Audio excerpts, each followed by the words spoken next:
28/12/78 के अव्यक्त महावाक्य।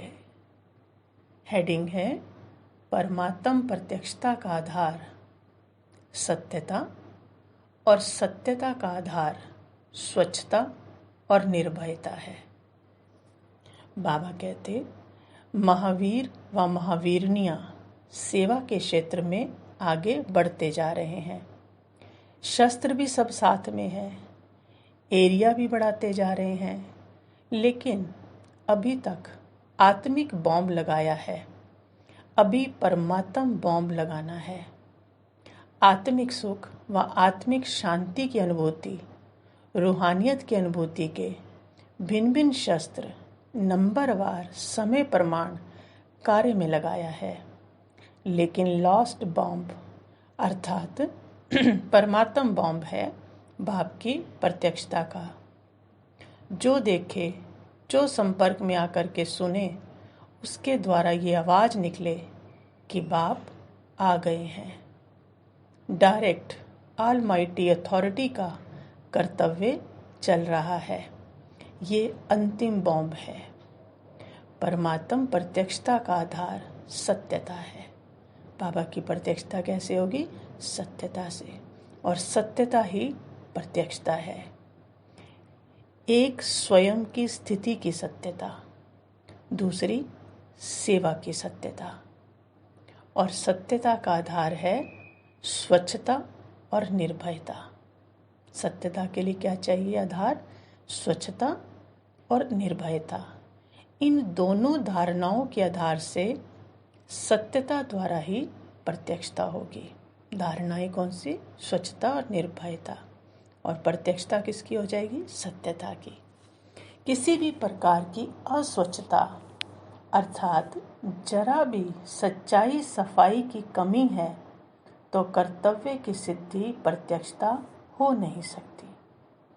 सच्चाई और सफाई क्या है? बाबा कहते जो हमें स्वच्छता चाहिए सत्यता को प्रत्यक्ष करने के लिए, तो उसके लिए सच्चाई चाहिए या स्वच्छता कहेंगे। वो क्या है? बाबा बताते कि सच्चाई अर्थात मैं जो हूँ, जैसा हूँ, सदा उस ओरिजिनल सतो प्रधान स्वरूप में स्थित रहना है। रजो और तमो स्टेज सच्चाई की ओरिजिनल स्टेज नहीं है। ये संग दोष की स्टेज है। हम आत्माएं सतो प्रधान उतरी थी। रजो तमो कैसे बनी? संग दोष से। किसका संग? माया अथवा रावण का। आत्मा की सत्यता सतो प्रधानता है। तो पहली ये सच्चाई है। पहली सच्चाई या सफाई कहें कौन सी है? कि आत्मा की सत्यता क्या है? सतो प्रधानता है। दूसरी बात, बोल और कर्म में भी सच्चाई अर्थात सत्यता की स्टेज सतो प्रधानता है। वह अभी रजो और तमो मिक्स है बोल और कर्म में। सत्यता नेचुरल संस्कार के रूप में है। वह पुरुषार्थ से सत्यता की स्टेज को लाना पड़ता है। नेचुरली बोल और कर्म हमारे सत्य हैं। ऐसा है कि हमें पुरुषार्थ करना पड़ता है उस सत्य को लाने के लिए।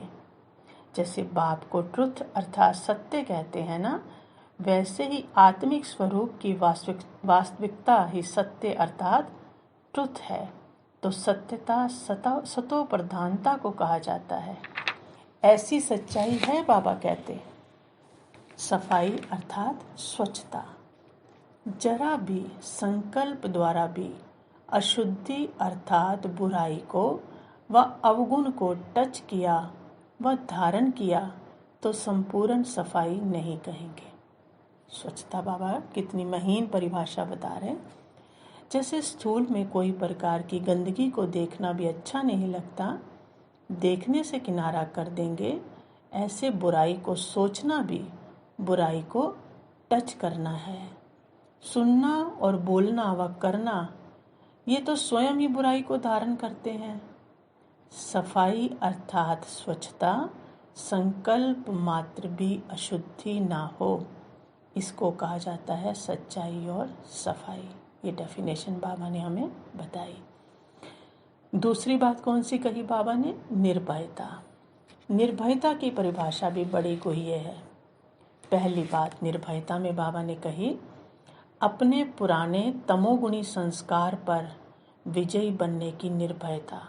अपने संस्कारों से नहीं हारना, ये नहीं कहना ये मेरा संस्कार है, नहीं, बाबा कहते निर्भय उसके ऊपर भी, क्या करूं होता नहीं, संस्कार बहुत प्रबल है, पक्का है, ये भी निर्भयता नहीं है बाबा कहते। क्योंकि हम बच्चे कह देते हैं ना बहुत कड़ा संस्कार है बाबा, नहीं जा रहा, तो बाबा कहते इसका मतलब कौन हो, निर्भय नहीं हो, डरपोक हो।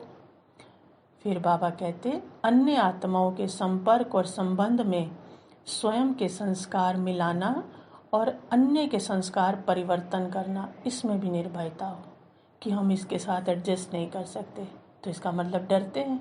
तो बाबा कहते संस्कार मिलाओ और दूसरे के संस्कार चेंज करो, इसमें क्या बनो, निर्भय बनो। पता नहीं चल सकेंगे, निभा सकेंगे, मेरा मानेंगे या नहीं मानेंगे, इसमें भी अगर भय है तो इसको संपूर्ण निर्भयता नहीं कहेंगे। क्योंकि मैं कौन हूँ, ऑलमाइटी अथॉरिटी की बच्चा हूँ, तो वो बदलेंगे नहीं, निभा नहीं सकेंगे, चल नहीं सकेंगे, तो इसका मतलब मैं डर रही हूँ। ऑलमाइटी अथॉरिटी तो जो चाहे वो कर सकती है। तीसरी बात, विश्व की सेवा में अर्थात सेवा के क्षेत्र में वायुमंडल व अन्य आत्माओं के सिद्धांतों की परिपक्वता को देखते हुए संकल्प में भी उन्हों की परिपक्वता का या वातावरण वायुमंडल का प्रभाव पड़ना, ये भी भय है। हम किसी से प्रभावित हो रहे हैं कि इनका बहुत प्रभाव है, या ये अपने सिद्धांतों में, अपनी बातों में बहुत पक्के हैं, ये नहीं छोड़ेंगे, तो बाबा कहते अगर उसका प्रभाव हम पे पड़ रहा है तो ये भी क्या है, भय है। ये बिगड़ जाएंगे, सोचेंगे क्या सोचते हैं, जो कोई अथॉरिटी वाला दिखता है क्या सोचते हैं, ये बिगड़ जाएंगे, हंगामा हो जाएगा, हलचल हो जाएगी। इसमें भी क्या हो, निर्भयता हो। किस बात का डर है, क्योंकि हमारे साथ कौन है, स्वयं ऑलमाइटी है। तो बाबा कहते इसमें भी क्या हो, निर्भयता हो। जब आत्मज्ञानी आप तना द्वारा निकली हुई शाखाएं, वो भी अपने अल्पज्ञ मान्यता से निर्भयता का प्रभाव डालती हैं कि वो तो सिर्फ आत्मा को भी आत्मज्ञानी हैं, और सिर्फ किससे निकली हैं, आप तने से निकली हैं, वो भी कितनी निर्भय हैं, उनका भी इतना प्रभाव डलता है, अपनी अल्प मत को प्रत्यक्ष करने में निर्भय होती हैं। सही नहीं है फिर भी कितनी सही से, कितनी अथॉरिटी से कर रही हैं, झूठ को सच करके सिद्ध करने में अटल और अचल रहती हैं, जैसे सच बोल रही हूँ। तो सर्वज्ञ बाप की श्रेष्ठ मत व अनादि आदि सत्य को प्रत्यक्ष करने में संकोच करना भी भय है।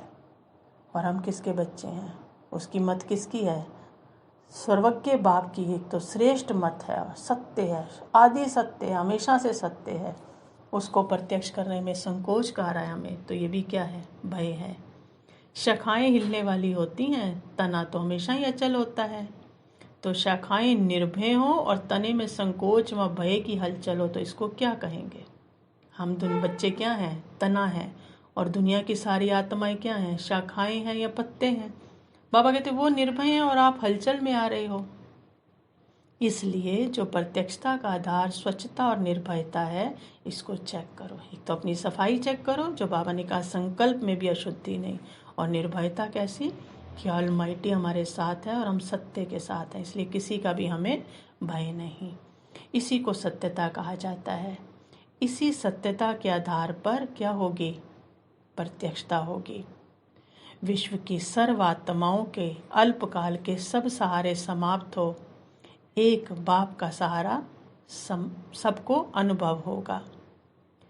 बाबा कहते हैं ये सब समाप्त होगा, और ऐसे इस अंतिम बॉम्ब द्वारा सर्व अल्पकाल के साधना रूपी साधन समाप्त हो, एक ही यथार्थ साधन राजयोग द्वारा हरेक के बीच बाप प्रत्यक्ष होगा।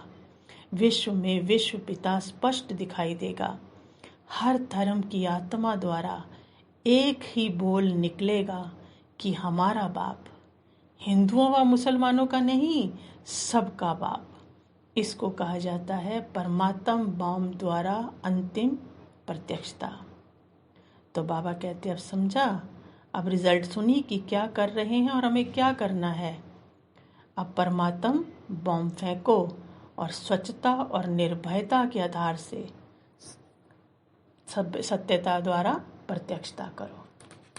फिर बाबा ने कहा ऐसा श्रेष्ठ भाग्य जो हम बच्चों को मिला है, इसको देखकर सदा खुशी में रहते हो, जिसका गायन स्वयं भगवान कर रहा है। ऐसा भाग्य फिर मिलेगा क्या? ऐसे हरेक के मस्तक के बीच भाग्य का सितारा सदैव चमकता रहे तो विश्व की नज़र ऑटोमेटिकली जाएगी ये कौन से भाग्य का सितारा चमकता हुआ दिखाई दे रहा है। जैसे कोई विशेष सितारा विशेष रूप से चमकता है तो ऑटोमेटिक सबका अटेंशन जाता है। ऐसे भाग्य का सितारा सबको आकर्षित करे। ऐसा चमकता हुआ सितारा स्वयं को भी दिखाई दे और विश्व को भी। चमकती हुई चीज़ ना चाहते भी, नज़र घुमाते भी दिखाई देती है। तो ऐसा चमकता हुआ भाग्य अपना अनुभव होता है? बाबा पूछ रहे हैं हम सबसे। फिर बाबा ने वरदान दिया, रॉयल और सिंपल दोनों के बैलेंस से कार्य करने वाले ब्रह्मा बाप समान भव। बाबा कहते, जैसे ब्रह्मा बाप साधारण रहे, ना बहुत ऊंचा ना बहुत नीचा। ब्राह्मणों का आदि से अब तक का नियम है कि ना बिल्कुल सादा हो और ना बिल्कुल रॉयल हो, बीच का होना चाहिए। हमारी हर चीज़ क्या होनी चाहिए? बीच की होनी चाहिए। अभी साधन बहुत हैं, साधन देने वाले भी हैं, फिर भी कोई कार्य करो तो बीच का करो। ऐसा कोई ना कहे कि यहाँ तो राजाई ठाठ हो गया है, कि ये सब राजाई ठाठ में रहने लग गए हैं। जितना सिंपल उतना रॉयल, दोनों का बैलेंस हो। स्लोगन दिया बाबा ने, दूसरों को देखने की बजाय स्वयं को देखो और याद रखो, जो कर्म हम करेंगे हमें देख और करेंगे। अच्छा, ओम शांति।